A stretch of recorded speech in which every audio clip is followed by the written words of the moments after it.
Mapagpalang araw mga katabanga. Yan, panibagong pagluluto again. Again and again. Para sa ating pamilya, kailangan natin yan mga kataba. At sarapan natin hanggat kaya nating sarapan. Magluluto naman tayo ng bok choy ni Mama Taba. Ito mga ingredients. Pork. Atay ng baboy. Luya. Bawang. Sibuyas. Dahon ng sili. Pumipisak-pisak na yung mantika sa kawali. 2 siling green. Ano lang kasi to, pampaktik. Tapos, maglalagay ako dito ng noodles na pang sopas. So, yan. Lagay na natin yung pork. Iwa ko lang siya ng mga cube-cube na maliliit. Pabayaan natin siya na dyan. Lumambot at mag-brown ng konti. Mamaya natin isunod yung atay bago tayo mag-gisa-gisa. After nung baboy, mga kataba, in-skip ko lang yung atay. At para hindi naman ganun na matagal.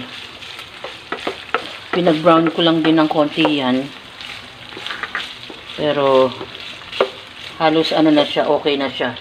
Maglagay na tayo ng bawang sibuyas. Yun tayo mag-umpisang. Wala na ako nilalagay na mantika dito kasi may konting taba. Luya. At nagmamantika na yung karne.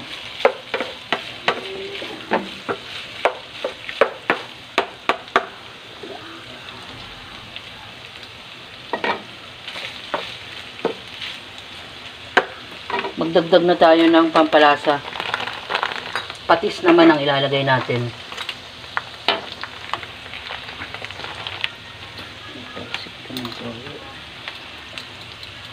Paminta. Timplahan na natin ng Ajinomoto. At meron akong mahiwagang kutsara.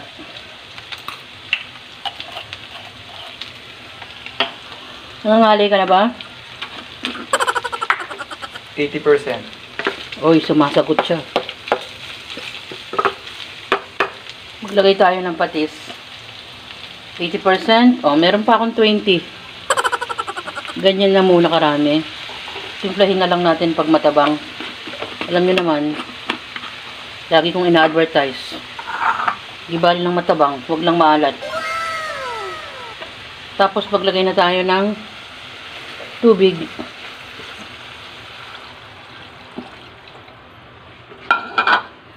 Yan. Pakuluan natin sandali ng konti bago natin ilagay yung macaroni elbow. Macaroni elbow. Elbow macaroni. Kahit ano pa yan. Basta macaroni. Yan. Tinikman ko na siya mga kataba. Malasa na siya. Masarap na talaga siya habang hindi ko pa nakukumpleto mga ingredients niyan. Tapos maglagay naman tayo ng elbow macaroni. Pwedeng anong size, kaso ito yung available sa amin ngayon. Sayang naman yun. Nakabawas na kasi to. Wow, nagpaliwanag. Meron pa kaming isang sumunod na size ng elbow macaroni, kaso inuna kong gamitin to. At masasayang. Yan. Magsisip-sip pa to ng tubig. Gawa ng macaroni. Dinagdagan ko ng konting tubig mga kataba kasi sisip-sip ng tubig yung macaroni. Tapos para hindi naman masyadong ma-overcook yung macaroni, lagay na natin tong dahon ng sili tsaka siling green. Yan. Tapos timpla-timplahan nyo na lang kung matabang. Ako naman dinagdagan ko lang ng konting tubig at mga kalahating kutsarang patis. Para kasi syempre nagdagdag ka ng tubig. Magdagdag ka ng konting pampalasa. So yan, mga ilang minuto lang luto na yan. Dagdag naman tayo ngayon ng banana. Pa-fried lang natin yung banana. Hindi ko na ipapakita yung pagpa-fried mga kataba.